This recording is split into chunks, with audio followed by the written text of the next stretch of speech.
नमस्कार, स्वागत है आपका सारा देश 100 खबरों में। मैं आपके साथ पायल बुयन। बुलेटिन की शुरुआत करते हैं।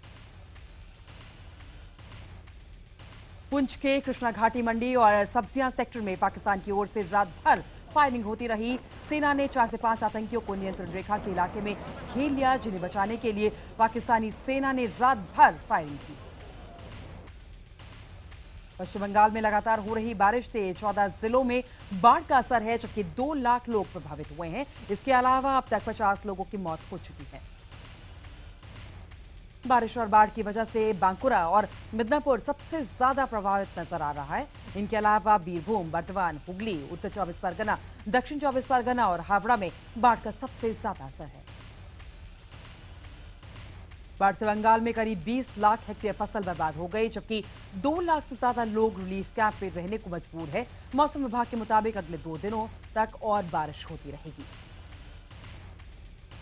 मुख्यमंत्री ममता बनर्जी बाढ़ पीड़ित इलाकों में तबाही देखकर अपना आपा खो बैठी। उन्होंने हावड़ा जिले के एक बीडीओ को सार्वजनिक रूप से थप्पड़ मारकर लाल कर देने की चेतावनी दी डाली।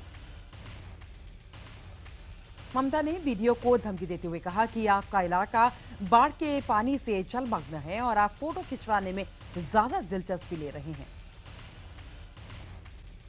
आरोप है कि राज्य प्रशासनिक सेवा के अधिकारी ने मीडिया को बाढ़ पीड़ित इलाकों का दौरा करने और समाचार संग्रह करने के लिए जरूरी सुविधाएं और गाड़ियां मुहैया कराई थी, इसलिए ममता बनर्जी उस पर बिफर पड़ी। बंगाल में हो रही भारी बारिश और बाढ़ के चलते कोलकाता यूनिवर्सिटी और बर्धमान यूनिवर्सिटी ने अगले रविवार तक सारी परीक्षाएं रद्द कर दी हैं। मणिपुर के चंदेल जिले में भारी बारिश के चलते हुए भूस्खलन में 21 लोगों की मौत हो गई। म्यांमार बॉर्डर के करीब ये भूस्खलन शनिवार को हुआ था। मणिपुर के चंदेल में लैंडस्लाइड से गांव के ज्यादातर मकान धंस गए और हजारों लोग प्रभावित हुए हैं। लगभग पूरा इंफाल घाटी बाढ़ की चपेट में है। नेशनल हाईवे 37 पर सैकड़ों ट्रक फंसे हुए हैं, तो उखरूल में मडस्लाइड के करीब 300 मकान बह गए। राज्य की सभी नदियां खतरे के निशान से ऊपर बह रही हैं। उत्तराखंड में बारिश और जमीन खिसकने से लोगों की मुश्किलें बढ़ी हैं। उधर मनीला से रामनगर जा रही बस तेज बहाव में चपेट में आने से पलट गई। हालांकि बस में सवार सभी 35 लोगों को बचा लिया गया। उत्तरकाशी गंगोत्री नेशनल हाईवे पर नलूपानी से के पास पहाड़ी मलबा गिरने से सड़क को बंद करना पड़ा और कांवड़ यात्रा रोकनी पड़ी। रास्ता बंद होने से हाईवे पर 10 किलोमीटर लंबा जाम लग गया। गुजरात में बीते 2 दिनों से हो रही बरसात से नदियां उफान पर हैं और हालात लगातार बिगड़ते जा रहे हैं। वहीं बारिश और बाढ़ से मरने वालों का आंकड़ा बढ़कर 70 के करीब पहुंच गया है। बनासकांठा में हाल सबसे बेहाल है। अकेले यहां 28 लोगों के मारे जाने की खबर है। बनासकांठा डेयरी की भी जबरदस्त नुकसान उसको पहुंचा है। लाखों मवेशी मारे गए हैं। गुजरात में नर्मदा और साबरमती उफान पर है। साबरमती पर बने बांध से 1.80 लाख क्यूसेक पानी छोड़े जाने से बाढ़ के खेड़ा जिले के कई गांव डूब गए हैं। यहां रेस्क्यू के लिए नाव और हेलीकॉप्टर की मदद ली जा रही है। वहीं उत्तरी गुजरात और कच्छ में बाढ़ से हुई भारी तबाही को देखते हुए मुख्यमंत्री आनंदीबेन पटेल ने संपत्ति के नुकसान पर मुआवजे की घोषणा भी की है। राजस्थान में बाढ़ से 28 लोगों की मौत हो गई। जालोर में बाढ़ से सबसे ज्यादा लोग प्रभावित हुए हैं। राजस्थान के कई जिलों में बाढ़ ओवरफ्लो होने से करीब 150 गांव जलमग्न हो गया है। सैकड़ों गांवों का संपर्क टूट चुका है। बाढ़ प्रभावित जालोर में अब तक 550 लोगों को बचाया गया, जबकि 11,500 लोग सुरक्षित जगहों पर पहुंचाए गए। ओडिशा में भारी बारिश के बाद बाढ़ जैसे हालात बने हुए हैं। अब तक 5 लोगों की मौत हो चुकी है, जबकि 5 साल की एक बच्ची लापता है। उत्तरी ओडिशा के 5 जिलों में लगभग 5 लाख लोग अब भी बाढ़ में फंसे हुए हैं, जबकि 20 गांव पानी में डूब गए हैं। बॉम्बे हाई कोर्ट आज मैगी पर लगी पाबंदी पर अपना फैसला सुना सकता है। अदालत का यह तय करना होगा कि मैगी पर लगी पाबंदी सही थी या गलत। आपको बता दें कि एफएसएआई ने कोर्ट में दावा किया था कि मैगी में लेड की मात्रा ज्यादा है और इसी वजह से देश भर में इसे बैन किया गया। संसद में पिछले 2 हफ्ते से जारी गतिरोध को खत्म करने के लिए सरकार ने आज सर्वदलीय बैठक बुलाई है। विपक्ष को मनाने के लिए खुद प्रधानमंत्री नरेंद्र मोदी दखल दे सकते हैं। मानसून सत्र में व्यापा मौलालत कांड को लेकर विपक्ष के हंगामे का कामकाज पर काफी असर पड़ा है। दरअसल सत्र में सरकार को 11 लंबित बिल पास कराने थे, जबकि 9 नए बिल पेश करने हैं। इसमें जीएसटी, भूमि अधिग्रहण, real estate development, juvenile justice समेत कई अहम विधेयक शामिल है।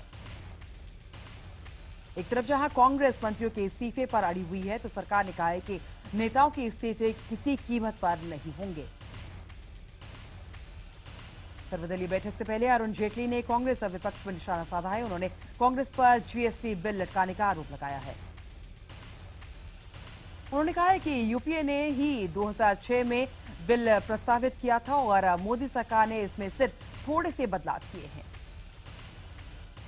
महिला सुरक्षा पर केजरीवाल सरकार ने आज विधानसभा का विशेष सत्र बुलाया है। सत्र में महिला सुरक्षा के लिए न्यायिक जांच आयोग के गठन का प्रस्ताव रखा जाएगा।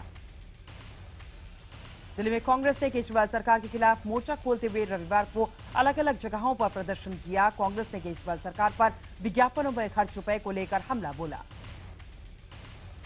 प्रदर्शन के दौरान दिल्ली कांग्रेस अध्यक्ष अजय माकन ने आरोप लगाया कि केजरीवाल ने सिर्फ अपनी आवाज सुनाने के लिए 526 करोड़ रुपए खर्च किए हैं। बीजेपी ने भी दिल्ली सरकार पर हमला किया है। दिल्ली बीजेपी अध्यक्ष सतीश उपाध्याय ने कहा है कि केजरीवाल सरकार के एजेंडे में लोकपाल नहीं है और वो सिर्फ प्रचार पर इतना पैसा खर्च कर रहे हैं। उधर आम आदमी पार्टी ने विपक्षी दलों के हमले का जवाब दिया है। पार्टी नेता दिलीप पांडे ने दावा किया है कि आगामी सत्र में जन लोकपाल बिल लाया जाएगा। केजरीवाल सरकार के एड कैंपेन के मुद्दे पर आज दिल्ली हाईकोर्ट में सुनवाई होगी। बीजेपी सांसद साक्षी महाराज ने फिर विवादित बयान दिया है। उन्होंने एमआईएम नेता ओवैसी को आतंकवादी बताया है। साक्षी ने कहा है कि वो लोग भी आतंकवादी हो सकते हैं। कांग्रेस के हिंदू आतंकवाद के आरोप पर बोलते हुए उन्होंने कहा है कि हिंदू और भगवा कभी आतंकवादी हो ही नहीं सकते। कांग्रेस नेता जयराम रमेश ने हिमाचल प्रदेश के धर्मशाला में क्रिकेट स्टेडियम बनाने में भ्रष्टाचार का आरोप लगाया है। उन्होंने बीजेपी सांसद और हिमाचल प्रदेश क्रिकेट एसोसिएशन के अध्यक्ष अनुराग ठाकुर पर हमला बोला है। जयराम रमेश ने हिमाचल के पूर्व सीएम प्रेम कुमार धूमल को भी निशाने पर लिया है। जयराम ने अनुराग और धूमल पर क्रिकेट स्टेडियम बनाने में 100 करोड़ रुपए की धांधली करने का आरोप लगाया है। जयराम रमेश के मुताबिक धूमल ने अपने बेटे के साथ मिलकर क्रिकेट स्टेडियम के लिए दी गई जमीन का दुरुपयोग किया। कांग्रेस के लगाए आरोपों को लेकर बीजेपी भी बचाव में उतर आई है। बीजेपी के मुताबिक ये वीरभद्र पर लगाए गए आरोपों का नतीजा है। खुद बीजेपी सांसद और बीसीसीआई सचिव अनुराग ठाकुर ने पलटवार करते हुए कहा है कि कांग्रेस अपने नेताओं से भ्रम फैलाने के लिए ऐसे बयान दिलवा रही है। बिहार में बड़े पैमाने पर हुए तबादले के खिलाफ लोक जनशक्ति पार्टी चुनाव आयोग से शिकायत करेगी। केंद्रीय मंत्री रामविलास पासवान ने यह भी मांग की है कि बिहार में चुनाव राष्ट्रपति शासन में कराए जाए। शनिवार को नीतीश सरकार ने 41 आईपीएस ऑफिसर्स का ट्रांसफर कर दिया है। ये तबादले मुख्य चुनाव आयुक्त के बिहार दौरे से 1 हफ्ते पहले किए गए हैं। इस बीच एलजेपी सांसद चिराग पासवान ने फिर दोहराया है कि उनकी पार्टी का कोई चेहरा बिहार में मुख्यमंत्री पद की दौड़ में नहीं है। गुरदासपुर आतंकी हमले में नया खुलासा हुआ है। बताया जा रहा है कि हमलावर 21-22 जुलाई को उजदरिया के रास्ते भारत में घुसे और तारागढ़ के रास्ते दीनानगर में दाखिल हुए। दोस्तों के साथ फ्रेंडशिप डे मनाने ग्रेटर नोएडा आई छात्र की संदिग्ध हालत में मौत हो गई है। दोस्तों के मुताबिक यमुना एक्सप्रेसवे के 0 पॉइंट के पास टायर फटने से कार रेलिंग से जा टकराई और उसकी मौत हो गई। वहीं छात्र के परिजन ने हत्या का आरोप लगाया है। उन्होंने एक स्थानीय नेता पर समझौते के लिए दबाव डालने और पुलिस पर सहयोग नहीं करने का आरोप लगाया है। कोडरमा में 3 दिनों से हो रही लगातार बारिश से जनजीवन अस्त व्यस्त हो गया है। आम लोगों को रोजमर्रा के काम निपटाने में परेशानी का सामना करना पड़ रहा है। दिल्ली के अशोका होटल में 2 दर्जन सांसदों के रहने पर खर्च हुए 5 करोड़ रुपए से ज्यादा का बकाया बिल अब सरकार के लिए मुसीबत बन गया है। दरअसल 27 सांसद ने सरकारी घर आवंटित होने के बावजूद होटल का कमरा भी कब्जा रखा था। आरटीआई के मुताबिक बकाया बिल की फेहरिस्त में विपक्ष अपक्ष सांसद ही नहीं, कई मंत्री भी शामिल हैं। सरकार ने एमएम उपाध्याय के रिटायर होने के बाद आईएएस अरुणा शर्मा को व्यापम का अध्यक्ष बनाया। सूत्र के मुताबिक वो ये पद नहीं चाहती हैं। व्यापम अध्यक्ष के पद पर अपनी तैनाती से अरुणा शर्मा नाखुश है। सूत्रों का कहना है कि व्यापम अध्यक्ष बनने के लिए राज्य के अफसर तैयार नहीं हो रहे हैं। जम्मू में एम्स को लेकर कांग्रेस ने एक बार फिर प्रदर्शन किया है। वहीं एम्स मुद्दे पर जम्मू बंद अब 5 अगस्त तक बढ़ा दिया गया है। दरअसल एम्स कोऑर्डिनेशन कमेटी ने जम्मू में एम्स की मांग पर 3 दिन का जम्मू बंद का आह्वान किया था, जिसे बढ़ाकर 5 अगस्त तक अब कर दिया गया है।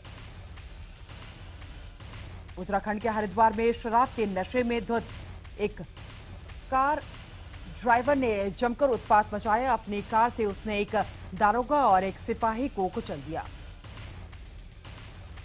दरअसल पुलिस वाला कार को रोक रहा था। इसके बाद कार थोड़ा आगे गई और फिर बैक करते हुए पीछे बाइक से आ रहे पुलिस वाले को कुचल दिया। जब कार ड्राइवर को पकड़ने के लिए पुलिस वाले दौड़े तो उसने एक और पुलिस वाले को कुचल दिया। पुलिस वाले को अपनी गाड़ी से रौंदने वाला कार का ड्राइवर को पुलिस ने गिरफ्तार कर लिया है। पुलिस वाले को कुचलने के बाद फरार हो रहे कार ड्राइवर को पुलिस ने घेराबंदी कर पकड़ा। पुलिस के हत्थे चढ़ने के बाद आरोपी ने अपनी गलती मानी और यह भी कबूल किया कि उसने शराब पी रखी थी। गनीमत यह है कि इस दौरान गाड़ी की चपेट में कोई और नहीं आया।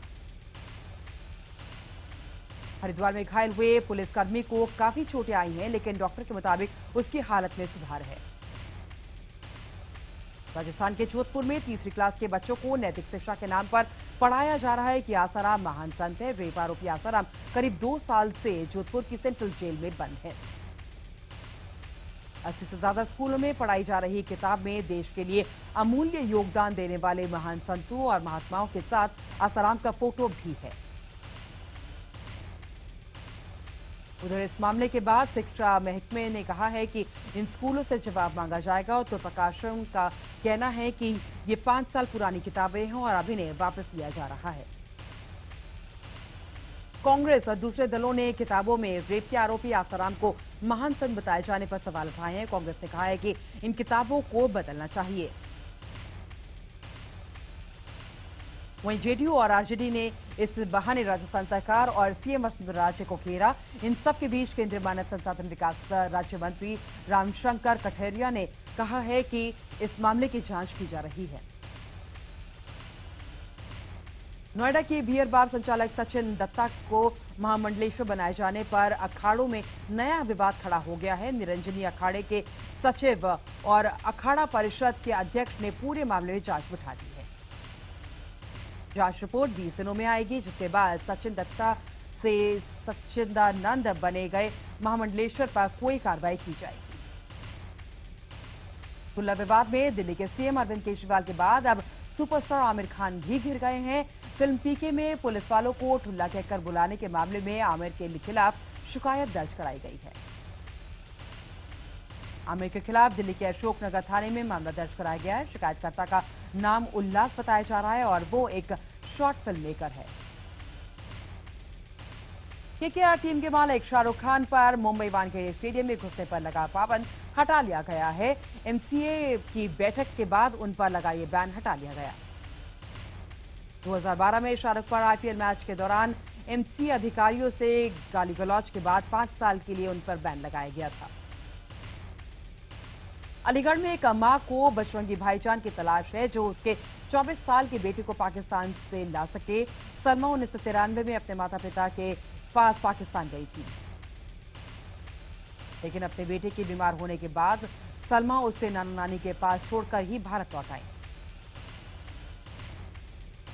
वहीं पाकिस्तान का कहना है कि सलमान के पिता हिंदुस्तानी हैं और उसका जन्म भी हिंदुस्तान में हुआ है, इसलिए पाकिस्तान उसे पासपोर्ट नहीं दे सकता। मुंबई कोस्ट गार्ड को पेट्रोलिंग करते समय 50 किलोमीटर दूर समंदर में 12 ड्रम तैरते हुए मिले। कोस्ट गार्ड ने पुलिस की मदद से सभी ड्रम समुद्र से निकाल लिए हैं। जांच में पता चला है कि ड्रम में हाइड्रोकार्बन है। दिल्ली में पूर्व राष्ट्रपति एपीजे अब्दुल कलाम की याद में ऑल वुमेन मैराथन का आयोजन किया गया। आपको बता दें कि डॉक्टर कलाम का पिछले सोमवार को शिलांग में निधन हो गया था। वहीं जयपुर में पूर्व राष्ट्रपति कलाम को अनोखे अंदाज में श्रद्धांजलि दी गई। यहां पोस्ट ऑफिस रविवार को भी खुला और लोगों ने कामकाज किया। कलाम ने कहा था कि उनकी मौत पर छुट्टी के बजाय एक दिन अतिरिक्त काम करें। सावन में उज्जैन के महाकाल मंदिर में जलाभिषेक करने के लिए लोगों का तांता लग गया है। बैंड बाजू और ढोल नगाड़ों के साथ करीब 7,000 से ज्यादा कांवड़िया महाकाल मंदिर पहुंचे और भगवान शिव का अभिषेक किया। हरियाणा के रोहतक में छात्रा के साथ छेड़छाड़ का विरोध करना एक युवक को भारी पड़ गया। मंचलों ने उस युवक पर चाकू से हमला कर बुरी तरीके से उसे घायल कर दिया। घायल युवक का पीजीआई रोहतक में इलाज चल रहा है। घटना 6 दिन पहले की है, लेकिन पुलिस ने शनिवार को ही मामला दर्ज किया। ग्रेटर नोएडा में भैंस चुराकर भाग रहे 3 चोरों की गांव वालों ने जमकर पिटाई की। 2 आरोपियों की मौत हो गई, जबकि तीसरे आरोपी की हालत गंभीर बनी हुई है। गुस्साए ग्रामीणों ने आरोपियों की गाड़ी को आग के हवाले कर दिया और दादरी सिकंदराबाद रोड पर जाम लगा दिया। उत्तर प्रदेश के गाजियाबाद में तलाकशुदा पत्नी ने फिर से शादी से इनकार किया तो उसकी गोली मारकर हत्या कर दी गई। बिला ने हाजरा से फिर से शादी करने की पेशकश की, लेकिन हाजरा ने इससे इनकार कर दिया। इस पर गुस्साए बिल्ला ने उसे गोली मार दी। वारदात के बाद आरोपी पति फरार है। भोपाल के शिव मंदिरों में श्रद्धालुओं की भारी भीड़ उमड़ी। सावन के पहले सोमवार के चलते मंदिरों में विशेष पूजा अर्चना की जा रही है। राजकोट में रविवार देर रात जागरण के दौरान छेड़खानी करते 3 युवकों को ट्रैफिक पुलिस ने सरेआम पकड़कर पीटा। ट्रैफिक पुलिस ने बदमाशी कर रहे इन लड़कों की बाइक भी जब्त कर ली। रविवार रात को 2 घंटे में ट्रैफिक पुलिस ने रेसकोर्स रिंग रोड पर 102 बाइकें जब्त की। मुरैना में वेटनरी डॉक्टर लखन सिंह की हत्या के मामले में पुलिस ने सनसनीखेज खुलासा किया है। पुलिस के मुताबिक मृतक के कुछ दोस्तों ने ही जमीन में गड़े खसाने के लिए उसकी नरबली दे दी। डॉक्टर की हत्या के आरोप में पुलिस ने फिलहाल एक आरोपी सुरेंद्र को गिरफ्तार किया है। जबलपुर में एक युवती की संदिग्ध हालत में मौत का मामला सामने आया है। लड़की एक अपार्टमेंट में किराए पर रहा करती थी। रविवार रात उसका शव कमरे में फांसी पर लटका हुआ मिला। मध्य प्रदेश के श्योपुर में तालाब किनारे नवजात बच्ची अखबार में लिपटी हुई वहां मिली। खबर मिलते ही पुलिस ने फौरन नवजात को अस्पताल में भर्ती कराया और जहां उसकी हालत अब ठीक बताई जा रही है। कानपुर में बैंक के बाहर लूट को अंजाम देने के शक में पुलिस ने उन्नाव में शातिर लुटेरे सनी मिश्रा को धर दबोचा। नरसंहार में जेल में बंद अमरोहा की शबनम के बेटे अबराम को उसके मुंहबोले भाई उस्मान को सौंप दिया गया। नरसंहार में जेल हो जाने के बाद शबनम ने अबराम को जेल में ही जन्म दिया। कानून के मुताबिक 6 साल के से बड़े बच्चे को सलाखों के पीछे नहीं रखा जा सकता। चेन्नई के 15 साल के छात्र केशव ने पजल क्विज सॉल्व करने के बाद गिनीज बुक ऑफ वर्ल्ड में अपना नाम दर्ज कराया है।